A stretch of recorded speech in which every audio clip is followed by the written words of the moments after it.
Hello, it's me Oggy. This video is going to be about the Indonesian water dragon. Here's my cage. This is a pair of them. That one, they're pretty hard to tell. I'm pretty sure that one's the male though, as I've got to see, the male's got a bend in its tail. There he is. They're also known as the striped water dragon.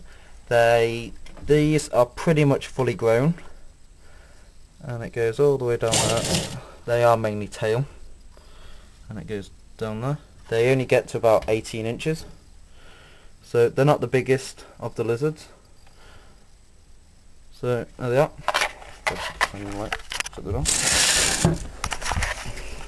Their tank. These ones are in a tank. I am hopefully. Oh, you can just see the female there, holding on.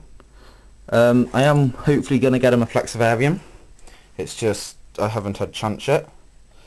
So they have a bulb up there, which if I zoom up, easier to see, which is got a hide, which all heat bulbs should always have the cage on, even if it doesn't feel that hot. Every bulb or any hot heating equipment should always be covered or caged. So that's there. They have a hidey space behind the log where they can get over under it, and there's also down and over the back. Plants, big thick logs, UV bulb. And the thing about the UV bulb is these are pretty naff, these UV bulbs. There's hardly anything comes off them, even if they're brand new out the box.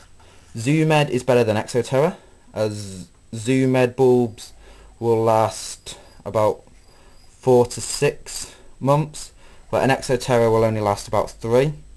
So they do say they'll last longer, but if you get a UV detector which tells you how much UV is actually given off them, you will actually see the difference from what they say to it just slowly get off it. And also, if your UV bulb, even if you got one of these UV bulbs and you put it in the cage, if it's not 30 centimeters to where the lizard can get to, as you can see there, the lizard can actually get the UV. If it's any more than 30, there might be no point even having it, because they can't get the UV off them.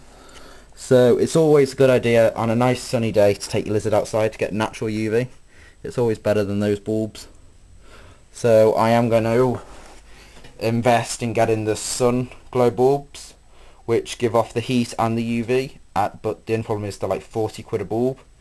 So they are a bit expensive, and they only do them in the high wattages, like 1000 watts or 250 watts. They are making some now which are smaller, but I'm going to hopefully, in the flexivariums they're perfect, so I'm going to be getting them soon. But until then, it's going to be the old UV reflectant. And water dragons are 5 or 10. They used to do the old 8 ones, but they've now stopped doing them. And for snakes, which is up there, 2. You don't want anything any higher than 2, or else you're going to burn their eyes. So that's about the UV. The bulb, infrared. Don't use the what bulbs were they? Some pet shops tell you these bulbs, these ones here, which are from the oven, not for the oven, for the coal fake fires, but the redness comes off them, and then the white light, such as this one, which are these, will actually burn the eyes of the lizard. So don't get them. Make sure they're the professional reptile bulbs. You can go for red bulbs which aren't for reptiles, but as long as they're not the ones where the red comes off them, they are proper red bulbs, not painted red bulbs. So make sure of that. These get a good spray in every day. As you can see, there's water on the glass. I try and keep the humidity high to actually mist up the glass, as water dragons aren't the cleverest lizard, and they can't tell the difference between the glass. They can't tell, like, they don't know that there is glass, and water dragons suffer quite a lot from snout damage. So that's why I don't actually like water dragons in tanks with glass fronts, as they do will jump on the log and go head first into the glass, and they break all their nose, and then it goes further down, they lose all their front teeth. Then they go up, and I've seen some where they've got no nose, it's pretty much, they've just got like 2 eyes, and then it stops them being able to eat. So that's why I prefer the flexes, as if they hit the mesh, they kind of bounce off it, and they can't actually injure themselves on it, and it actually gives them more places to climb, as they can climb straight up it.